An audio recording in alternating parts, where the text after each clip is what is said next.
নড়াইলের লোহাগড়ায় বিএনপির নির্বাচনী জনসভায় বিশ্বাস জাহাঙ্গীর আলম। গণতন্ত্র পুনরুদ্ধারে ঐক্যের বিকল্প নাই। শরীফুজ্জামান, নড়াইল প্রতিনিধির ভিডিও চিত্রে বিস্তারিত। নড়াইলের লোহাগড়ায় বিএনপির নির্বাচনী জনসভা অনুষ্ঠিত হয়েছে। শুক্রবার 29 আগস্ট বিকাল 3টায় 10 নম্বর কোটাকল ইউনিয়ন বিএনপি অঙ্গ ও সহযোগী সংগঠনের আয়োজনে বড়দিয়া হাইস্কুল মাঠে এ জনসভা অনুষ্ঠিত হয়।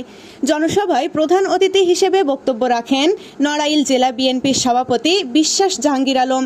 প্রধান বক্তা হিসেবে বক্তব্য রাখেন নড়াইল জেলা বিএনপির সাধারণ সম্পাদক মোহাম্মদ মনিরুল ইসলাম। প্রধান অতিথির বক্তব্যে কেন্দ্রীয় নির্বাহী কমিটি সদস্য ও জেলা বিএনপির সভাপতি বিশ্বাস জাহাঙ্গীর আলম বক্তব্যের শুরুতে নেতাকর্মীদের সামনে রাষ্ট্র কাঠামো সংস্কারের বিএনপি ঘোষিত 31 দফা পাঠ করে শোনান এবং এটা বাস্তবায়নের জন্য কাঙ্ক্ষিত উন্নয়ন পেতে আগামী নির্বাচনে ধানের শীষে ভোট দিয়ে বিএনপিকে জয়যুক্ত করার আহ্বান জানান।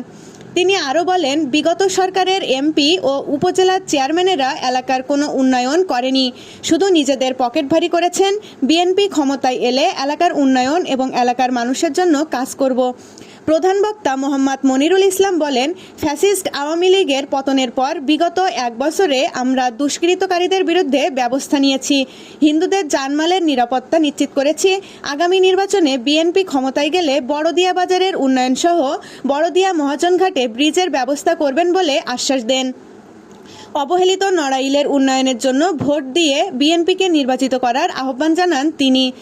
এ সময় কোটাকল ইউনিয়ন বিএনপির সভাপতি মোল্লা জিকরুল আলমের সভাপতিত্বে ও কোটাকল ইউনিয়ন বিএনপির সাধারণ সম্পাদক বাবুল আহমেদ ও লোহাগড়া উপজেলা যুবদলের সাবেক যুগ্ম আহ্বায়ক মোহাম্মদ নিয়ামত মোল্লার যৌথ পরিচালনায় বিশেষ অতিথি হিসেবে অন্যান্যের মধ্যে বক্তব্য রাখেন নড়াইল জেলা বিএনপির সাংগঠনিক সম্পাদক অ্যাড মাহবুব মোর্শেদ জাপল, জেলা বিএনপির সাংগঠনিক সম্পাদক মোহাম্মদ টিপু সুলতান, জেলা মহিলা দলের সাধারণ সম্পাদক সালেহা বেগম, লোহাগড়া উপজেলা বিএনপির সভাপতি মোহাম্মদ আহাদুজ্জামান বাটু, সাধারণ সম্পাদক কাজী সুলতানুজ্জামান সেলিম, নড়াগাতি থানা বিএনপি সভাপতি খান মতিয়ার রহমান, সাধারণ সম্পাদক শেখ বুলবুল কবির, লোহাগড়া উপজেলা বিএনপির যুগ্ম সাধারণ সম্পাদক মোহাম্মদ মোস্তাফিজুর রহমান মোস্তাক, লোহাগড়া পৌর বিএনপির সাংগঠনিক সম্পাদক এস.এ. সাইফুল্লাহ মামুন সহ প্রমুখ।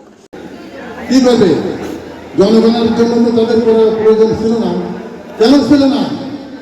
যে জনগণের ভোটে কি তারা নির্বাচিত হয় নাই? 2018 সালে নির্বাচন হলো। 18 সালের নির্বাচনে বড়দিয়া কলেজে এই রূপরেখা দল ছিল আওয়ামী লীগের দল। তার বাস্তব প্রমাণ বিগত 16 বছর হয়ে গেছে। আমি 16 বছর এই বড়দিয়া বাজারে আসি না। কেন আসি নাই? আমি এই অফিসার বুক আমি দেখতে চাইনি। এই লম্পট বদমাশ একটা বাটপার এছাড়া আরও উপস্থিত ছিলেন উপজেলা ও ইউনিয়নের বিভিন্ন ওয়ার্ড থেকে আসা তৃণমূলের নেতাকর্মীরা। AB news desk report.